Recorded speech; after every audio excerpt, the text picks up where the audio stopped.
Hello guys, welcome to our channel. இன்னைக்கான நிகழ்வு ரொம்ப பயங்கரமா இருக்கும் போது இந்த சம்பவம் ஆட்டோ டிரைவரான சண்முகம் அப்படின்றவருக்கு நடந்திருக்குங்க. பொள்ளாச்சிக்கு அருகாமையில இந்த நபர் ஒரு பஸ் ஸ்டாண்ட்ல சவாரி ஏத்திக்கிட்டு போறாரு. போயிட்டு இறக்கி விட்டுட்டு ரிட்டர்ன் வரும்போது ஒரு ஷார்ட்கட்டை யூஸ் பண்ணி வராருங்க. அந்த ஷார்ட்கட்ல நடந்த சம்பவம் தான் இந்த நபரோட வாழ்க்கையில் நடந்த பயங்கரமான அமானுஷ சம்பவம். அதை தான் நம்ம கிட்ட ஷேர் பண்ணியிருக்காங்க. அவருக்கு என்ன நடந்துச்சுன்றத வீடியோ தொடர்ந்து பார்த்து தெரிஞ்சுக்கலாம். அதுக்கு முன்னாடி நம்மளோட சேனலை சப்ஸ்கிரைப் பண்ணாதவங்க சப்ஸ்கிரைப் பண்ணிக்கோங்க. பக்கத்துல உள்ள பெல் ஐகானை ஆல் கொடுத்து வச்சுங்க. அது மட்டும் இல்லாம லைக் பண்ணிருங்க, ஹைப் பண்ணிருங்க. வாங்க நம்ம வீடியோக்குள்ள போகலாம்.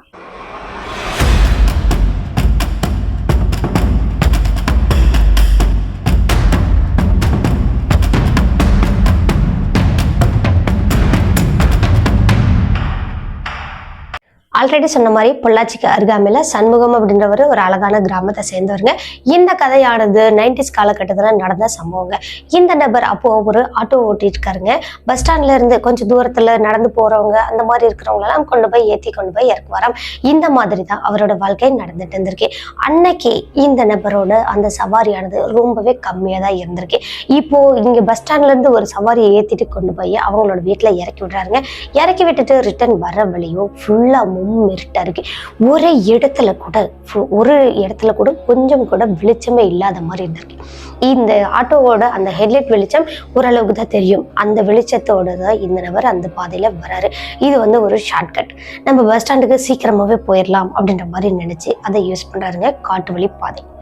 இந்த பாதையில வரும்போதே அந்த நபரோட யோசனைகள் எல்லாம், இன்னைக்கு நம்மளோட சவாரி சரியாவே இல்லையே, இன்னைக்கு ரொம்பவே கம்மியான வருமானமா இருக்கே, என்னடா பண்றது அப்படின்ற மாதிரி யோசனையோட ஒரு திங்கிங்கோடய வந்துட்டு இருந்திருக்காரு.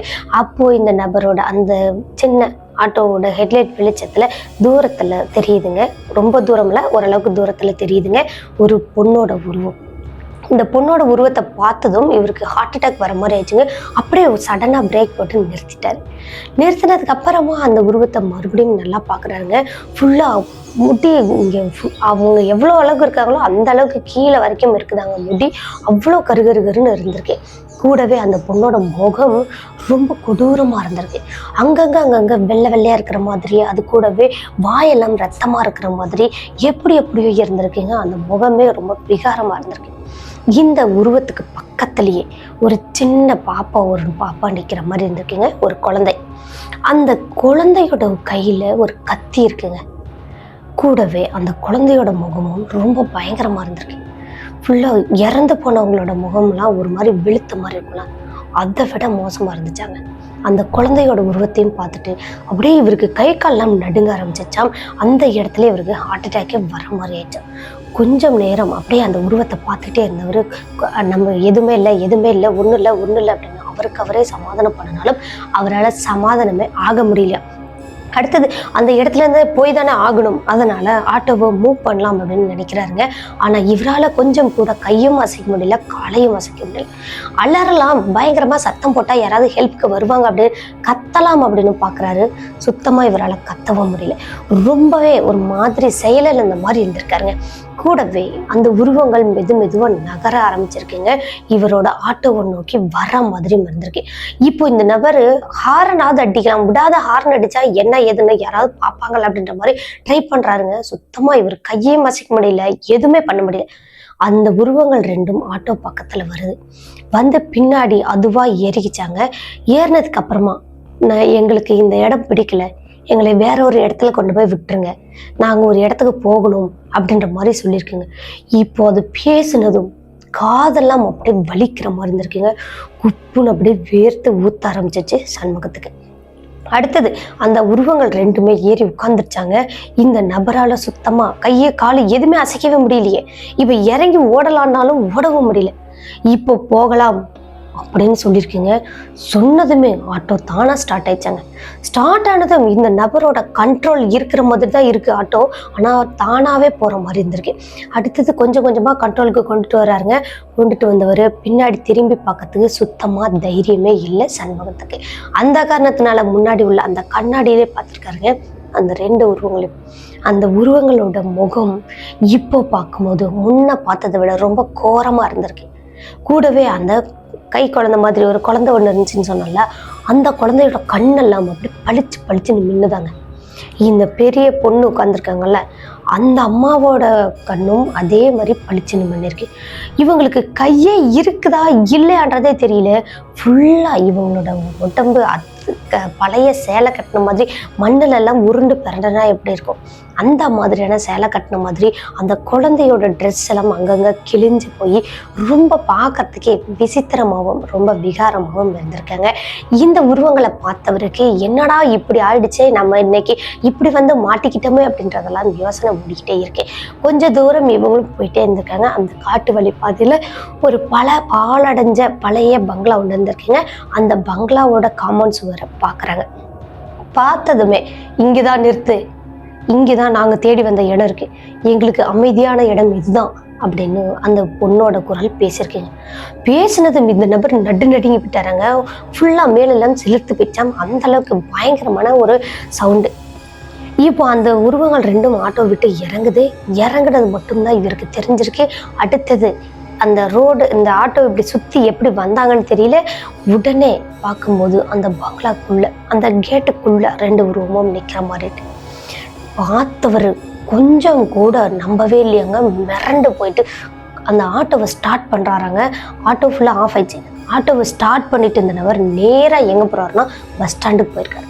அங்கே போயிட்டு இவரோட கை காலெல்லாம் அப்படியே விடன்னு நடுங்கிட்டு இருக்காங்க. முகமே சரியில்லை. கூடவே அவரோட இந்த நெஞ்சு படபடன்னு அடிச்சுக்கிது பார்த்தீங்களா, அதுவுமே நிற்கவே இல்லையாங்க. இப்படி அந்த பஸ் ஸ்டாண்டில் போயிட்டு ஆட்டோவை நிறுத்திட்டு இந்த நபர் கொஞ்ச நேரம் தண்ணியெல்லாம் குடிச்சிட்டு ரிலாக்ஸ் ஆகுறாரு. ரிலாக்ஸ் ஆனதுக்கப்புறமா அக்கம் பக்கம் இருக்கிற அந்த ஃப்ரெண்ட்ஸ் எல்லாம் வந்து ஆட்டோ டிரைவருங்கெல்லாம் வந்து பார்க்குறாங்க. என்னடா ஆச்சு, ஏன் இப்போ ஒரு மாதிரி இருக்க, என்ன ஆச்சு அப்படின்னு கேட்குறாங்க. நடந்த விஷயங்களை சொல்லலாமா வேண்டாமா அப்படின்னு யோசனை பண்ணிக்கிட்டு சொல்லாமலே அந்த சண்முகம் அப்படின்றவர் அன்னைக்கு அங்கேயே இருந்திருக்கு. ஒரு 10 மணி ஆகுது. அதுக்கப்புறமா தான் மறுபடியும் ஆட்டோ எடுத்துக்கிட்டு இந்த நபர் அவங்களோட வீட்டுக்கு போறாரு. அவங்களோட வீடுமே கொஞ்சம் பக்கமாக தாங்க இருந்திருக்கு. வீட்டுக்கு போறாரு. ஆட்டோ நிறுத்திட்டு வீட்டுக்குள்ள போறாரு. அங்க போயிட்டு யாரா இருக்கும் அந்த நேரத்துல அந்த ரோட்ல அந்த பொண்ணோட உருவம் யாரா இருக்கும்? கூடவே ஆட்டோல இருந்து இறங்குறத தானே நம்ம பார்த்தோம். ஆனா கேட்டுக்குள்ள எப்படி போச்சு, எப்படி அந்த உருவம் வந்துச்சு, என்ன ஏது அப்படின்றது ஒண்ணுமே புரியாமலே மண்டை பிச்சுக்கிட்டு சாப்பிடக்கூட இல்லையாங்க. அப்படியே போய் படுத்துட்டாரு. படுத்தவரை அவங்களோட மனைவியும் கூப்பிடுறாங்க, ஏங்க எந்திரிங்க சாப்பிடுங்க, கொஞ்சமா சாப்பிட்டு படுங்க அப்படின்னு சொல்றாங்க. ஆனா இவர் தான் அந்த யோசனையிலே இருக்காரு. அவங்க மனைவி பேசுறது கூட இவர் காதே கேட்கல. அன்னைக்கு அப்படியே படுத்துட்டாரு. படுத்து நல்லா தூங்கிட்டாருங்க. மணி எப்படின்னு பார்த்தீங்கன்னா ஒரு 3 மணி இருக்குமா. அவ்வளோ நேரத்துக்கு யதார்த்தமா இவருக்கு வந்து முழிப்பு வந்துருக்கு. முடிச்சதுமே இவரோட கண்ணுக்கு முன்னாடியே அந்த உருவம் நிக்கிற மாதிரி இருந்திருக்குங்க. இவரோட கற்பனையா அல்லது அது நிஜமான தெரிஞ்சிச்சா என்ன ஏதுன்னே இவருக்கு தெரியவே இல்லைங்க. உடனே இந்த நபர் டக்குன்னு எந்திரிச்சிட்டாராம். அந்த உருவத்தை பார்த்ததும் எழுந்துட்டு அதுக்கப்புறமா பார்க்குறாருங்க. அங்கே அந்த உருவங்கள் எதுவுமே இல்லை. சரி நம்மளோட கற்பனை தான் அப்படின்னு சொல்லிட்டு இந்த நபரும் வெளியே எழுந்திரிச்சு போறாங்க. வெளியே போயிட்டு பாத்ரூம்லாம் போயிட்டு மறுபடியும் வீட்டுக்குள்ள வந்து படுக்கிறாருங்க. படுத்தவருக்கு தூக்கமே வரல. பரண்டு படுத்துட்டு இருக்காரு. திடீர்னு இவருக்கு ஏதோ ஒரு குழந்தை சத்தம் போடுற மாதிரி இருந்திருக்குங்க. அதுவும் சிரிச்சு விளையாண்டா எப்படி இருக்கும் அந்த மாதிரியான ஒரு சத்தமா இருந்திருக்குங்க. இந்த சத்தங்கள் இந்த நேரத்துல, அதுவும் நம்ம வீட்டுல குழந்தைங்க இல்லை, எங்க இருந்து வந்திருக்கும்? ஒருவேளை பக்கத்து வீட்டுல இருக்குமா? பக்கத்து வீட்லயுமே குழந்தைங்க எதுவுமே இல்லையே, எல்லாமே ஸ்கூல் போற பிள்ளைங்க தானே, இந்த மாதிரி சத்தம் வருதே அப்படின்னு சொல்லி இந்த சண்முகம் அப்படின்றவர் படுத்திருந்தவர் எந்திரிக்கிறார். எழுந்துட்டு சுத்தி பாக்குறாருங்க. அந்த சத்தம் எங்க இருந்து வந்திருக்கும் அப்படின்றத பாக்குறாரு. ஆனா இவர் எங்க தேடியுமே அந்த சத்தம் எங்க இருந்து வந்துச்சுன்னு கண்டுபிடிக்கவே முடியல. கடைசியா இந்த நபர் வீட்டுக்கு பின்னாடி போய் பார்க்கலாம் அப்படின்னு போறாருங்க. அவங்களோட வீட்டுக்கு பின்னாடி அந்த உருவம் 2 உட்காந்து விளையாடிட்டு இருந்துச்சாங்க. எப்படி இருந்திருக்கும் மனுஷனுக்கு, உயிரோட இருந்திருப்பாரு. அந்த அந்த சம்பவத்தை பார்த்தா நம்ம எந்த மாதிரி ஃபீல் பண்ணிருப்போம், அங்கேயே ஹார்ட் அட்டாக்கே வந்து விழுந்திருப்போம். அதே அந்த உருவங்கள் 2ம் வெளியே உட்காந்து விளையாடிட்டு இருக்கு. பார்த்தவர் அப்படியே ஸ்டன் ஆகி ஃபுல்லா பயத்துல மிரண்டு போய் நிக்கிறாருங்க. இவருக்கு அடுத்து என்ன பண்றதுன்னே புரியாத அளவுக்கு பயந்து போயிட்டு பாக்குறாரு. அப்புறமா அந்த செவுத்துக்கிட்ட இருந்து அப்படியே கொஞ்சமா பின்னாடி நகர்ந்து போறாங்க. போயிட்டு அப்படியே பெருமூச்சு விட்டுட்டு வாயெல்லாம் பொத்திக்கிட்டு அந்த நபர் அப்படியே மெதுவா வீட்டுக்குள்ள வராங்க. வீட்டுக்குள்ள வந்துட்டு கதவை சாத்துறாராம். அந்த சிரிப்பு சத்தம் அவ்வளவு ஒரு தெளிவா கேக்குதாங்க. அந்த குழந்தை சிரிக்கிறது, இப்படியே அந்த உருவங்களை அந்த இதெல்லாம் தெரிஞ்சுட்டே இருந்திருக்கு. தூக்கமே இல்லாம இருந்திருக்கு. ஒரு வழியா விடிஞ்சிருச்சு. விடிஞ்சதுக்கு அப்புறமா இவங்களோட மனைவி என்ன பண்ணிருக்காங்கன்னா 5:30க்கெல்லாம் சாணம் எடுத்து ஃபுல்லா வாசலெல்லாம் போட்டுட்டு கோலம்பெல்லாம் போட்டுட்டு வீட்டுக்குள்ள வராங்க. வீட்டுக்குள்ள வந்ததும் சண்முகத்தை பாக்குறாங்க. என்னங்க நீங்க தூங்கவே இல்லையா, எப்ப எழுந்திரிச்சிங்க என்ன அப்படின்னு கேக்குறாங்க.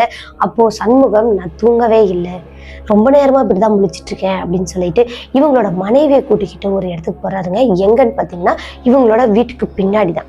இப்போ டார்ச் லைட் எடுத்துக்கிட்டு போறாங்க. போயிட்டு அந்த இடத்துல அந்த உருவத்தை பார்த்து அந்த இடத்த பாக்குறாங்களாங்க. அங்கெல்லாம் குழி தோண்டுன மாதிரி இருந்திருக்குங்க. ஃபுல்லா அந்த இடம் எல்லா இடமுமே அந்த இடத்துல நிறவின மாதிரி தான் இருக்கும். நல்லாவே செட்டான மண்ணு தான். அதுல ஏதோ குச்சி வச்சு நோண்டுனா எப்படி இருக்கும் அந்த மாதிரி குழி தோண்டி இருக்குங்க. இந்த குழியை பார்த்ததும் இவர் இன்னும் நடுங்கி போயிட்டாரு. இவங்களோட மனைவிக்கு புரியவே இல்லை. ஏன்னா அது புதுசா குழி மாதிரி இருக்கே, ஒரு வேளை இந்த பெருச்சாளிங்க தான் ஏதாவது ஓட்ட போட்டிருக்குமோ, அதுதான் பறிச்சிருக்குமோ அப்படின்ற மாதிரி இவங்க நினைச்சிட்டு, என்னங்க இதை என்னங்க காட்டிட்டு இருக்கிறீங்க, இதுக்காக நைட் ஃபுல்லா தூங்காம இருந்தீங்க அப்படின்னு கேட்குறாங்க. அடியே இது என்னன்னு தெரியலையே அப்படின்னாங்க. பெருச்சாளி நோண்டி இருக்கு அவ்வளவுதானாங்க அப்படின்னு சொல்லிட்டு அவங்க மனைவி வந்துட்டாங்களாம். இந்த சண்முகம் அப்படின்றவரும் அவங்க மனைவி கிட்ட நடந்த விஷயங்களை எக்ஸ்பிளைன் பண்ணவே இல்லை. சரி இவ இதுவே நினைச்சிட்டு இருக்கட்டும், நம்ம சொன்னோம் அப்படின்னா பயந்துருவா அப்படின்னு சொல்லிட்டு அப்படியே விட்டுட்டாராம். 2 நாள் சவாரி போறாரு வராரு. அந்த காட்டு வழி பாதையை பத்தி யோசனையோட இருந்திருக்காரு. 3வது நாள் எல்லாம் மறந்துட்டாரு. வீட்டுல நடந்ததையும் மறந்துட்டாரு, அங்க காட்டு வழி பாதையில நடந்ததையும் மறந்துட்டாரு. 3வது நாள் சவாரி எல்லாம் முடிச்சுட்டு வந்து படுக்கிறாருங்க. சாப்பிட்டு முடிச்சுட்டு நல்லா அசந்து படுக்கிறாருங்க. அன்னைக்கு ஓரளவுக்கு வருமானம் எல்லாம் இருந்ததுனால சந்தோஷத்திலே இந்த நபருக்கு சீக்கிரமாவே தூக்கம் வந்துடுச்சு. வந்து நல்லா படுத்து தூங்குறாருங்க. மணி பார்த்தீங்கன்னா எப்படி பார்த்தாலுமே ஒரு 2:30 மணி இருக்குமாங்க. அவ்வளோ நேரத்துக்கு மீண்டும் அதே குழந்தையோட சிரிப்பு சத்தம் கேட்குது. இப்போ ரொம்ப பக்கமாவே கேட்குற மாதிரி இருந்திருக்கு.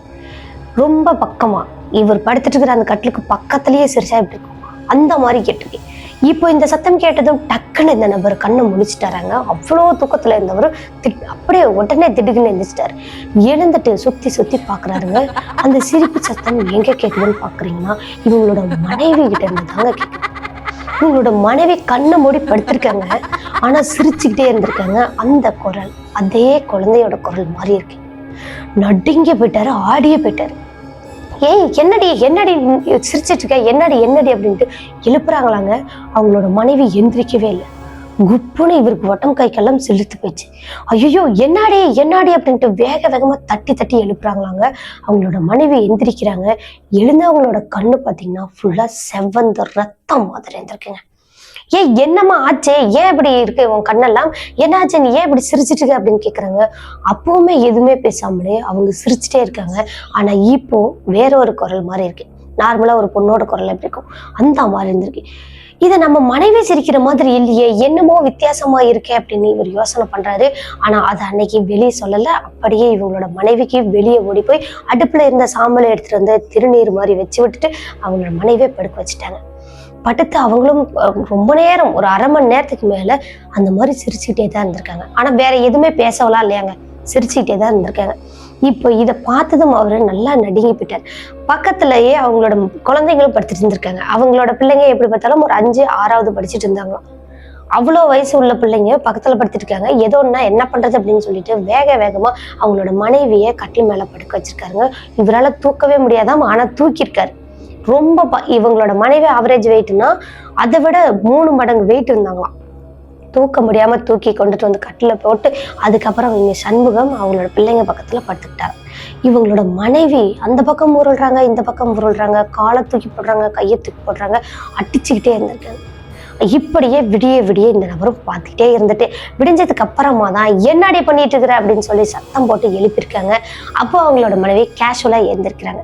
எழுந்தவங்க என்னங்க ஆச்சு என்ன அப்படின்னு கேட்குறாங்க.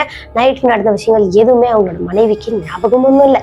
அவங்க அந்த மாதிரி செஞ்ச மாதிரியும் அவங்க காட்டிக்கவும் இல்லை. அடுத்து நார்மலா எந்திரிக்கிறாங்க. சரி நம்ம லேட்டா எந்திரிச்சிட்டோம் அதனாலதான் திட்டுறாராட்டுக்கு அப்படின்னு நினைச்சிட்டு நேரமா போய் அவங்களோட வாசலுக்கு சாணம் எல்லாம் போட்டு கோலம் எல்லாம் போட்டு அதுக்கப்புறம் வேலையை பார்க்க ஆரம்பிச்சிருக்காங்க. அன்னைக்கு 9 மணி ஆயிடுச்சாங்க. சண்முகம் அவரோட வீட்டுல இருந்து கிளம்புறதுக்கு அவங்களோட மனைவியோட ஆக்டிவிட்டிஸை கவனிச்சுட்டே இருந்திருக்காரு.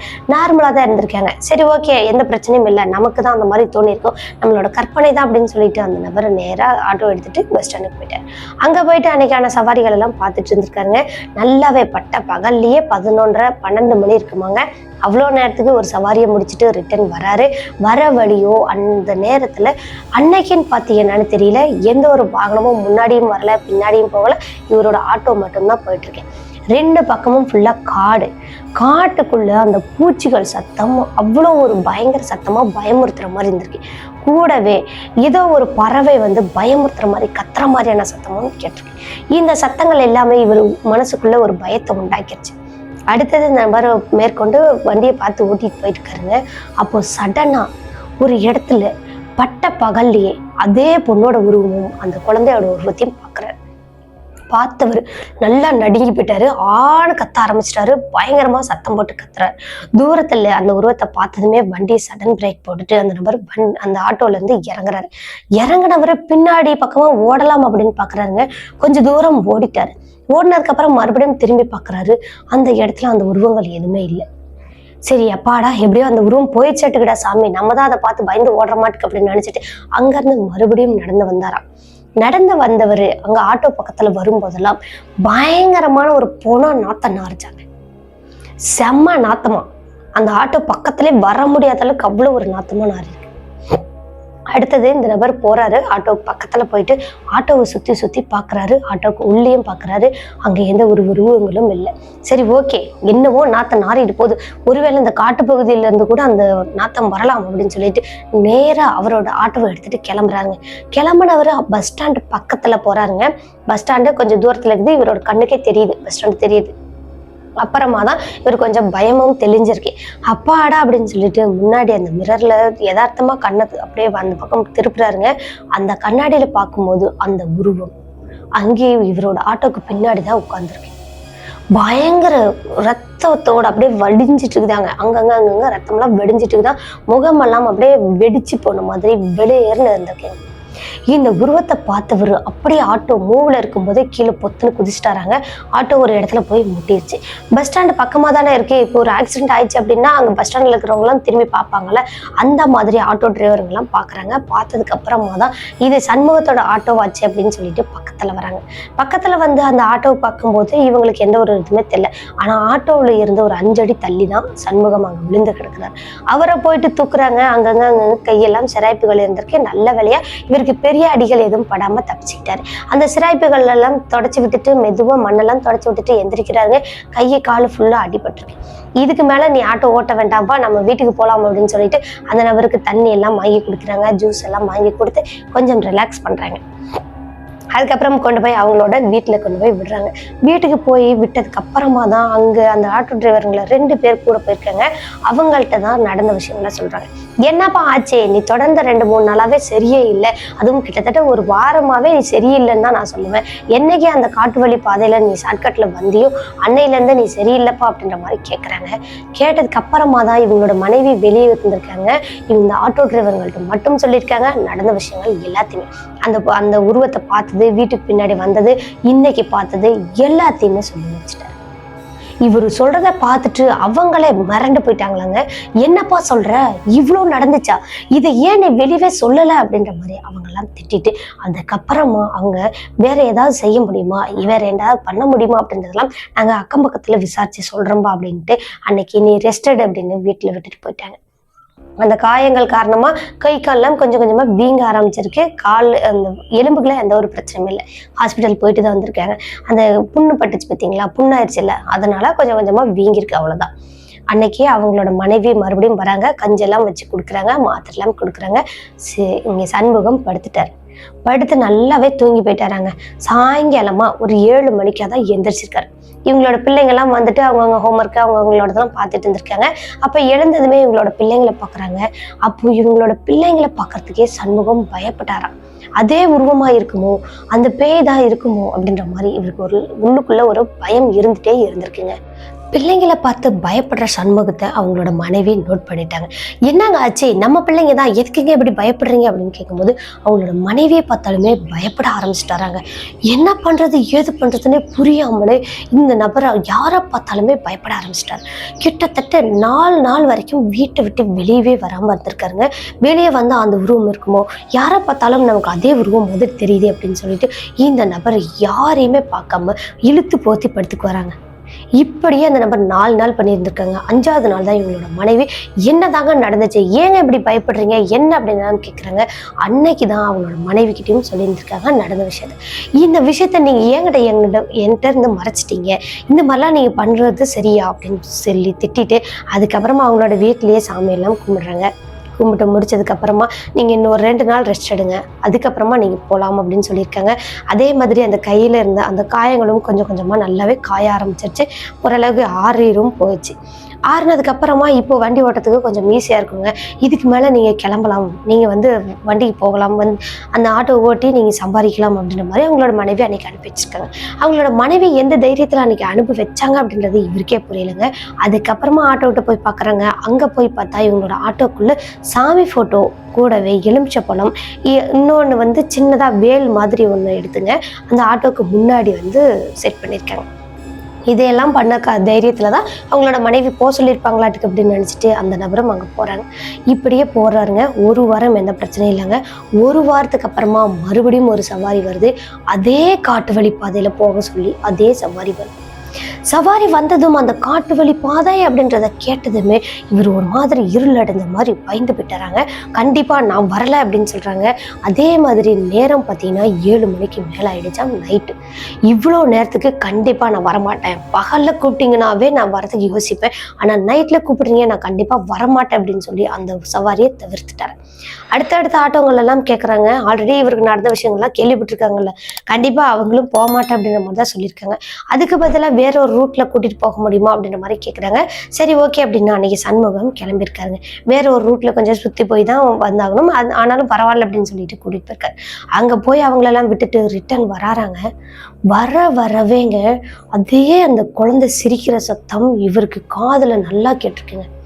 இப்போ 2 பக்கமும் எந்த ஒரு வாகனமுமே வரல. அந்த ஆந்தை அலற சத்தமும் கூடவே அந்த காட்டுல அந்த மரங்கள் அசைகிற அந்த சத்தமும், காத்து அடிச்சா அசையும்ல அந்த சத்தமுமே இவருக்கு இன்னும் அதிகமான பயத்தை கொடுத்துருக்கு. உயிரே போயிட மாட்டுக்கு, இன்னைக்கே நம்ம செத்துருவ மாட்டுக்கு அப்படின்னு எல்லாம் நினைச்சாராம் சண்முகம். ஆனாலும் இந்த நபர் எப்படியோ கொஞ்சம் தைரியத்தை வர வச்சு நேராக பஸ் ஸ்டாண்டுக்கு போயிருக்காங்க. அங்க போயிட்டு இதுக்கு மேல நமக்கு சவாரியே வேண்டாம், இந்த பொழப்பே நமக்கு வேண்டாம்டா சாமி, நம்ம இப்படி பயந்து எத்தனை நாளைக்கு பிழைக்கிறது அப்படின்னு சொல்லி யோசனையோட அன்னைக்கு ஆட்டோவை எடுத்துக்கிட்டு வீட்டுக்கு வராங்க. வீட்டுக்கு வந்ததுமே அவங்களோட மனைவி கிட்ட இன்னைக்கு நடந்த விஷயங்களையும் சொல்லிடுறாங்க. அந்த சம்பவத்துல இருந்து நடந்த விஷயங்கள் அன்னன்னைக்கு அப்பப்போ சொல்லிட்டு வராங்க. இன்னைக்கு நடந்த விஷயங்களும் சொல்லியிருக்காங்க. இப்படியே நீங்க பயந்துட்டே இருந்தா வேலைக்கே ஆகாதுங்க, நீங்க தைரியமா இருந்தா மட்டும்தான் நம்மளோட குடும்பம் பொழைக்க முடியும் அப்படின்னு சொல்லி இவங்களோட மனைவியும் உட்கார வச்சு பேசுறாங்க, அட்வைஸ் கொடுக்குறாங்க. எல்லாமே பண்ணதுக்கு அப்புறமா தான் இந்த சண்முகம் அப்படின்றவர் கொஞ்சம் கொஞ்சமா தெளிவா ஆக ஆரம்பிச்சிருக்காரு. அது வரைக்கும் எதை பார்த்தாலும் பயந்துட்டு இருந்தவர் கொஞ்சம் கொஞ்சமா தெளிவா ஆரம்பிக்கிறாருங்க. இவங்களோட பிள்ளைங்களோட லைஃப் எல்லாம் நினைச்சு பார்க்கும்போது கண்டிப்பா அவர் வந்து தெளிஞ்சுதான் ஆகணும், அந்த பயத்துல இருந்து வெளிவந்துதான் ஆகணும். அதனாலேயே அவங்களோட மனைவி அப்பப்போ இவருக்கு தைரியம் கொடுக்குற மாதிரி இந்த திருநீரோ எலுமிச்சப்பழமோ எங்கேயாவது கோயிலுக்கு போறதோ இந்த மாதிரி அந்த நபரை அங்கேயும் கூட்டிட்டு போறாங்க. மைண்டை ரிலாக்ஸாவே வச்சிருக்காங்க. கூடவே இந்த நபர் தனியா லோன்லியா போறாரு அப்படின்னா அந்த நேரத்துல எனக்கு ஃபோன் பண்ணுங்க அப்படின்ற மாதிரி இவங்களோட மனைவியும் சொல்லியிருக்காங்க. சொன்னதுமே அதே மாதிரி இவங்களும் கொஞ்ச நாள் பண்ணியிருக்காங்க. அதுக்கப்புறமா இப்போ அவங்க இருக்காங்க பார்த்தீங்களா, அந்த இடத்துல இருந்து பஸ் ஸ்டாண்டுக்கு பக்கமாவே ஒரு சொந்தமான வீட்டையே வாங்கிட்டு அங்கேயே குடி போயிட்டாங்க. அதுல இருந்து இவருக்கு எந்த ஒரு பிரச்சனையுமே இல்லையாங்க, ரொம்ப ஹாப்பியா வாழ ஆரம்பிச்சிருக்காங்க. இவங்களோட பிள்ளைங்களும் அந்த வீட்டுக்கு மாறினதுக்கு அப்புறமும் இவங்களுக்கு எந்த ஒரு டிஸ்டர்பும் இல்லாம நார்மலா ஸ்கூல் போறாங்க வராங்க, எப்பவும் போல அவங்களும் இருக்காங்க. இந்த விஷயங்கள் எல்லாமே என்னோட கணவருக்கு நடந்துச்சு அப்படின்னு சண்முகத்தோட அவங்களோட மனைவி தான் நமக்கு சொல்லியிருக்காங்க. இப்போ வரைக்கும் சண்முகம் அந்த பயந்ததெல்லாம் இப்போ நினைச்சு பார்த்தா கூட உடம்பெல்லாம் செலுத்து போயிடுவாராம். அந்த அளவுக்கு நான் பயந்தேன், இந்த மாதிரிலாம் நடந்துச்சு, நீ கூட பேய் மாதிரி சிரிச்ச தெரியுமா அப்படின்னு இப்பவுமே சொல்லுவாருங்க. எங்க பிள்ளைங்க கிட்ட கூட அதை ஒரு கதையா சொல்லிக்கிட்டு தான் இருக்கிறாரு அப்படின்னு இந்த நிகழ்வு சொல்லி முடிச்சிருக்காங்க சண்முகத்தோட மனைவி. இந்த வீடியோ எப்படி இருந்துச்சுன்னு மறக்காம கமெண்ட் பாக்ஸ் கமெண்ட் பண்ணுங்க. வீடியோ பிடிச்சிருந்தா லைக் பண்ணுங்க, ஷேர் பண்ணுங்க, மறக்காம லைக்கும் போட்டுருங்க, ஹைப்பும் போட்டுருங்க. ஓகே கைஸ், இது மாதிரியான பயங்கரமான த்ரில்லர் ஸ்டோரிஸ்லாம் கேட்கணும் அப்படின்னா நம்மளோட சினோ ஸ்டோரிஸை மறக்காம சப்ஸ்கிரைப் பண்ணிக்கோங்க. பக்கத்தில் உள்ள பெல் ஐக்கான்ல ஆல் கொடுத்து வச்சுக்கோங்க. அது மட்டும் இல்லை, இது மாதிரியான உங்களோட வாழ்க்கையிலோ அல்லது உங்கள் ஃப்ரெண்ட்ஸ் அண்ட் ரிலேட்டிவ் யாருக்காவது பயங்கரமான அமானுஷ சம்பவங்கள் பேய் நிகழ்வுகள்லாம் நடந்திருக்கு அப்படின்னா அதை நம்மளோட சேனலில் வீடியோவாக பார்க்கணும்னு நீங்கள் ஆசைப்படுறீங்கன்னா, உங்களோட முழு விருப்பம், உங்களோட குடும்பத்தில் இருக்கிறவங்களோட முழு விருப்பம் இருக்குது அப்படின்னா அதை நம்மளோட வாட்ஸ்அப் நம்பருக்கு வாய்ஸ் நோட்டாக சென்ட் பண்ணுவீங்க. கண்டிப்பாக அந்த நிகழ்வு நம்மளோட சேனல்ல வீடியோவா பார்க்க முடியும். ஓகே கைஸ், மீண்டும் ஒரு திகிலான ஹாரரான பயங்கரமான சம்பவத்தோட அடுத்த எபிசோட்ல சந்திக்கிற வரைக்கும் உங்களிடமிருந்து விடை பெறுகிறேன். உங்கள் சினோ ஸ்டோரிஸில் நான் உமா. டாடா பாய்.